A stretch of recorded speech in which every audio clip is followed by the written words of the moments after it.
To be honest, there are so many ideas that you have as a young person. And I think it's a gift from God. You know, we have the ability to imagine just the unimaginable, you know. And to a large extent, we do not have the money to fund those projects. So I said I'm still learning because, of course, there's that place where you want to have that agency. This is a dream that I have. You're a funder. Yes, probably a venture capitalist or maybe an investor. Yeah. So I appreciate your place, but then don't tweak my, my idea in such a way that I do not even recognize what I'm doing anymore.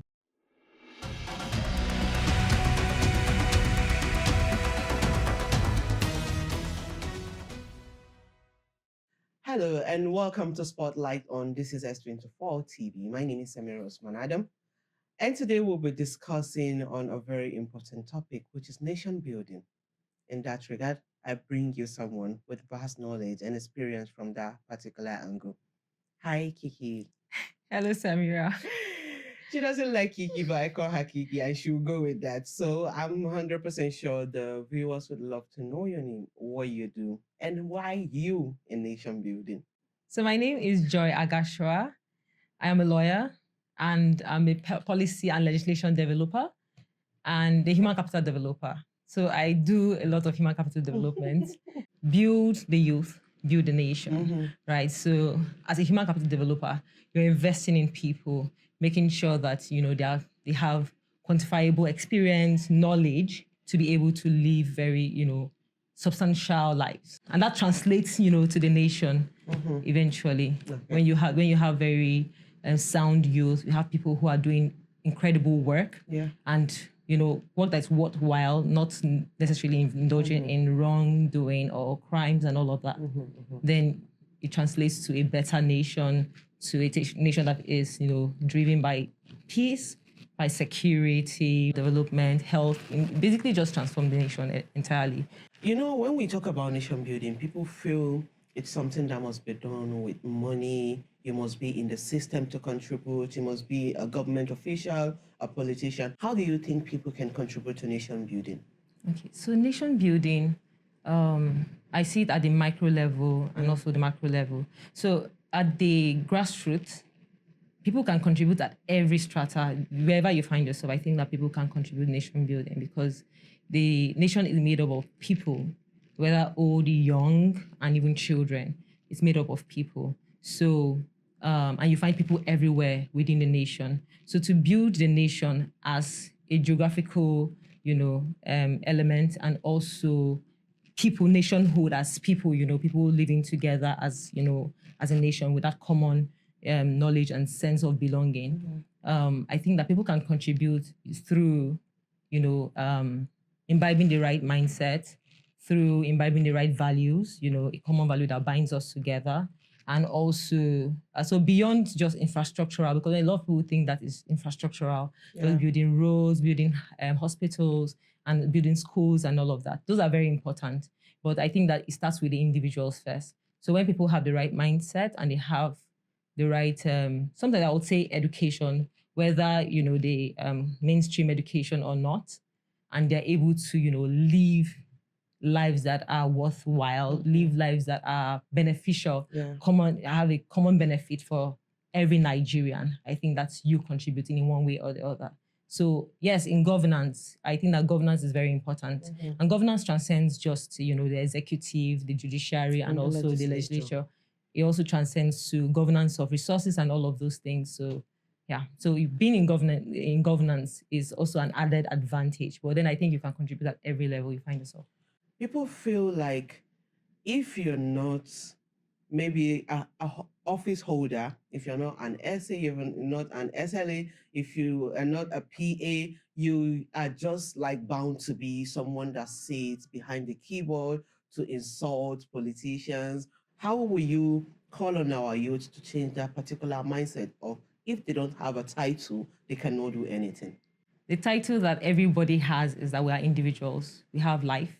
And when we have life, of course, there's a potential to be able to do something worthwhile. So yes, there's the mindset that the youth have that you need to be in governance, like actively, maybe affiliated with somebody who is in governance to be able to make the change.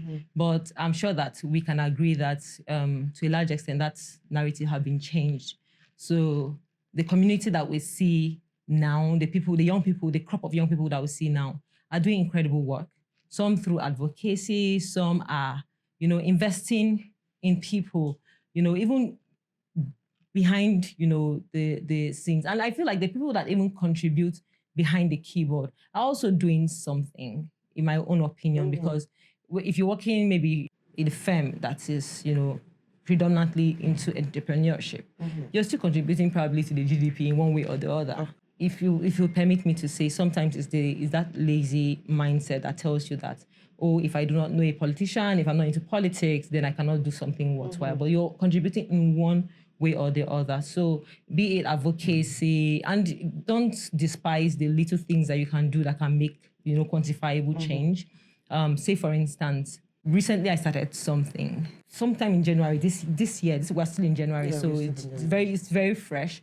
Barely even 3 weeks ago, just like a back to school project. Yeah, something simple, get people back to school. And I didn't have the money per se to pay for as many children as I wanted to.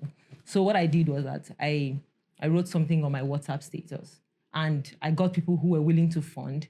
But then I didn't have children, so it's just a desire I had. I had an idea, but then I needed both children and I needed funders. Someone was recommended who is into back to school projects, and she has the children.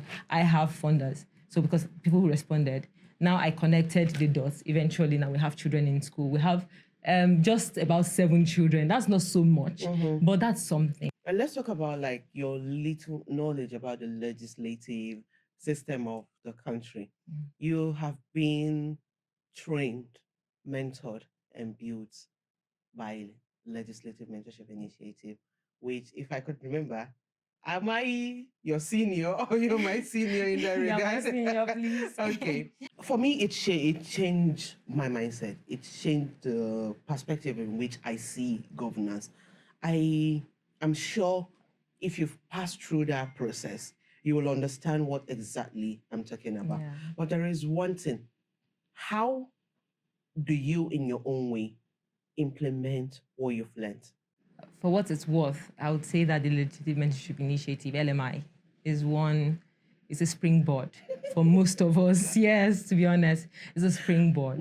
I think going to that space, especially because people just have this connotation to it that it's strictly political. Yeah. But then going into that space and realizing that, man, this is born out of just sheer the desire to raise truly, leaders, yes, exactly, young leaders, exactly. truly raise them, me applying that, I learned so much. I feel like my experience with LMI, I can't quantify it to a large extent because there was so much I learned. I learned about entrepreneurship, I learned about the legislature, I learned about the executive, I learned about policy development.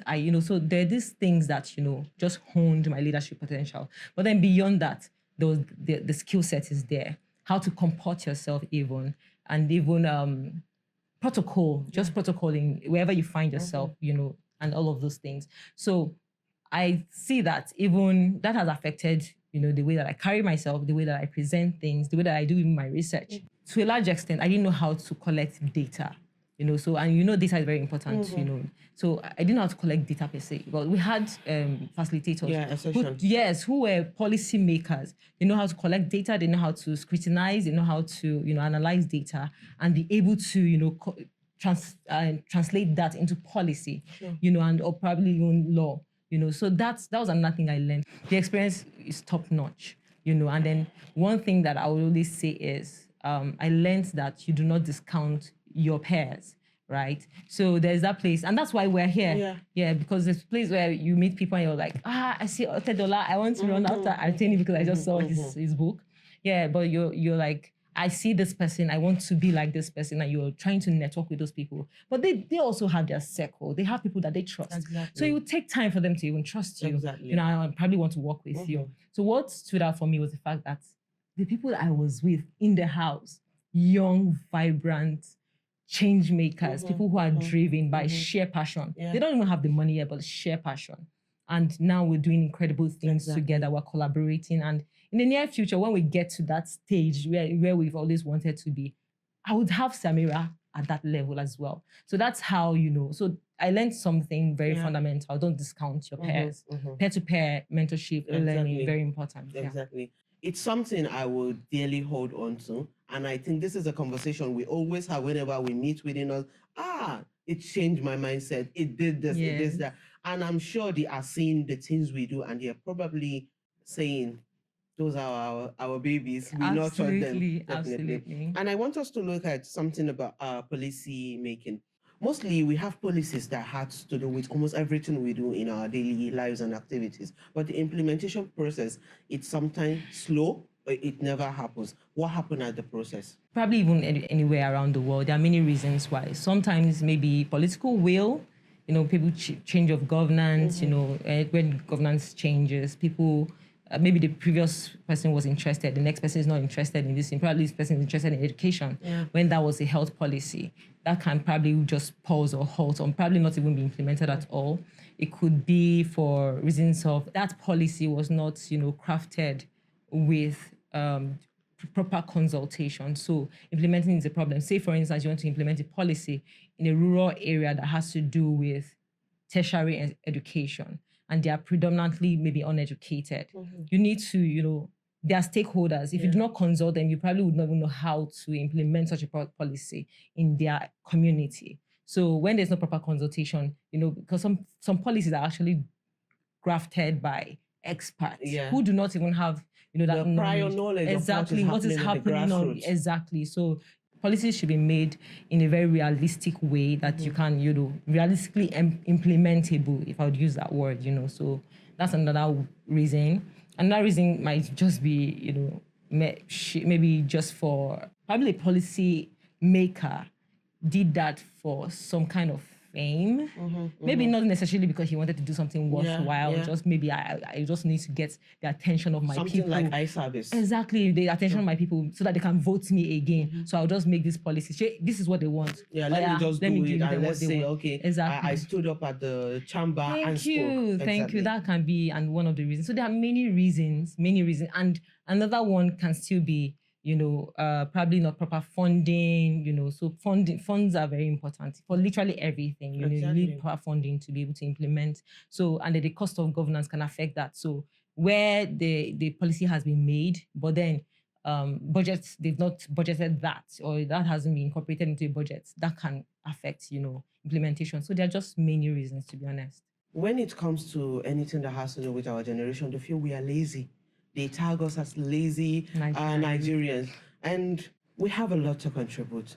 But people feel everything is about money, just like you mentioned. You need funding to do almost everything.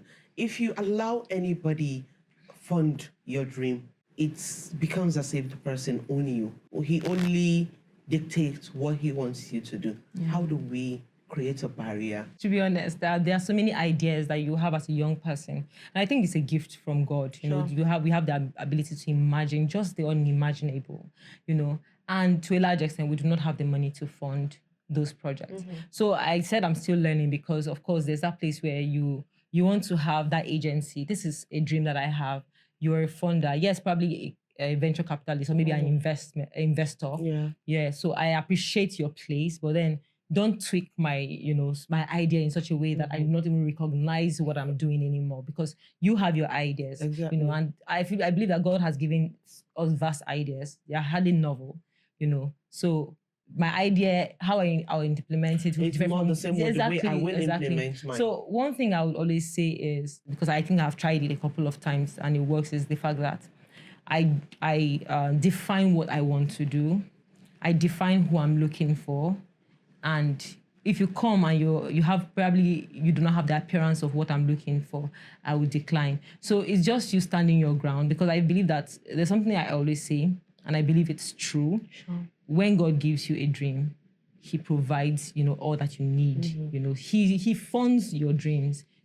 So you just need to meet that right person who is going to, invest in your dreams and probably not even expect something in return. Or not even want to, micromanage you and make sure that you just lose yourself in the process, something like that. So the patience, to keep looking for that right person. You have to be flexible, right? But then still define what you want. When you define what you want and you see that this person does not have this quality, just like getting married, for instance, this person doesn't meet this criteria, and I feel like, okay, no, I'll pass. And then eventually you probably will find that person. You know, there is always the time where you hear the people that are older than us amplify, go for skills. Make sure you learn skills. It's not about you coming out with flying colors after school. What skill can you utilize at the end of the day? And yes, we try as much as we can to learn skills, but still there are places where we, the young people, lag behind when it comes to skill acquisition. What can you advise them to look into and to make sure they tap into their potential? I'm a sucker for TVET, you know, technical, you know, vocational education. I'm a sucker for it. I really, really love it, and I always encourage people to go for it. You know. But then, one thing I have noted, and I think that almost everybody has noted now, is that these skills evolve over time. When I was growing up at that time, as a millennial, because I'm a millennial, the thing they'll tell you is go and learn computer skills. So go and learn computer skills, you know. So once you just know how to type, you're good. So you're with your Marvis, you're good to go. But now it's beyond that. You cannot even rely on. You probably don't even need to know how to use the computer.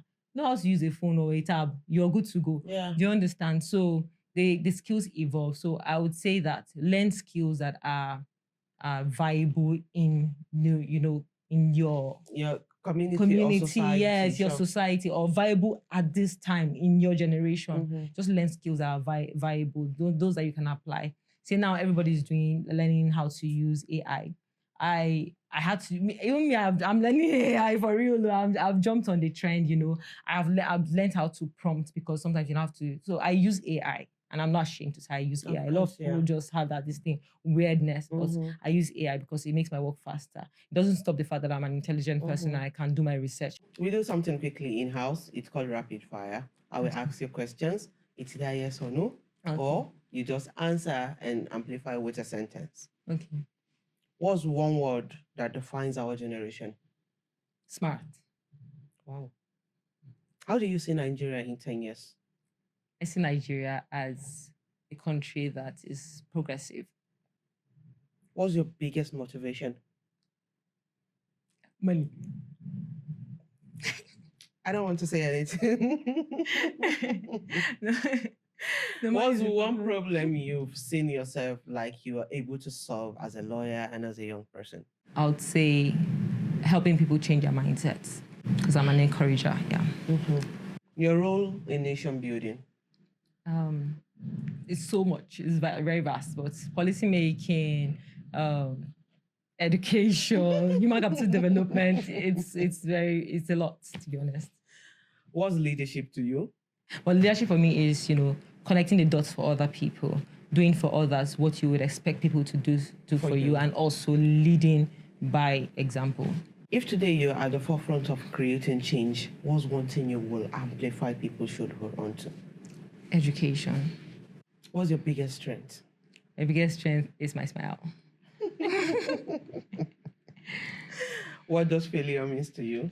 Failure to me means not doing things that I'm really proud of. So it doesn't matter if you like it, if I'm not proud of it, if I feel like I failed at it, yeah. Today, if you're given the seat of the, let me say, Chief Justice of Nigeria, what is one policy you will sign without second thoughts? Education. It will always be the education for me, because I feel like that is a defining thing for every individual. The difference between me and so many people who are, it's just the fact that I have the privilege to be educated. So I think that education will always be at the top for me. Amplify a message to the youth. Like I said, you're very smart. Just believe in yourself. Believe ultimately in God. I would never say that's very important. But then believe in yourself. Believe in the abilities that God has given you, and then deploy them. However, you know, start from where you are, but just deploy your skills. And eventually, you know, with God's backing, surely I believe you do something worthwhile. And with that, we've come to the end of Spotlight on Today with Kiki, as I fondly call her. You've heard our discussion touching nation building. Join us same time on S24 television. Thank you for watching.